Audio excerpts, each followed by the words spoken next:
আসসালামু আলাইকুম এভরিওয়ান, সবাই কেমন আছেন? আমি আলহামদুলিল্লাহ ভালো আছি।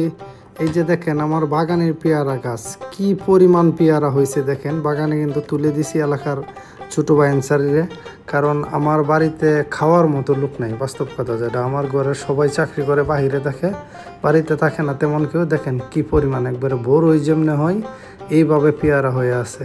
এই যে এলাকার ছোটো বাইরে তুলে দিছি যে ফাই রাখা সবসময় তুলে দেই। এর আগের ভিডিওতে আমাদের দেখছেন যে সবসময় তুলে দিছি।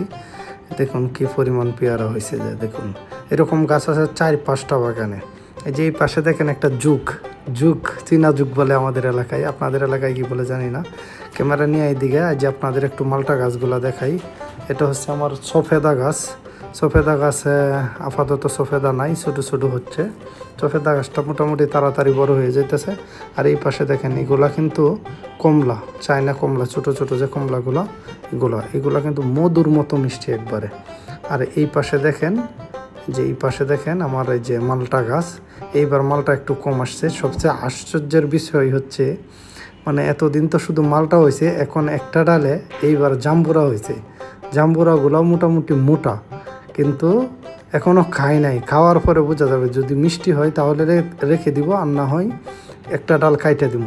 যে আমার বাড়িতে কিন্তু একটা বড়ি গাছ আছে, এক পাশে কাশি বড়ি হয় আর এক পাশে টক বড়ি হয়। আর জাম্বুরা এই মালটা গাছেও দেখেন এক পাশে মালটা আর এক পাশে জাম্বুরা।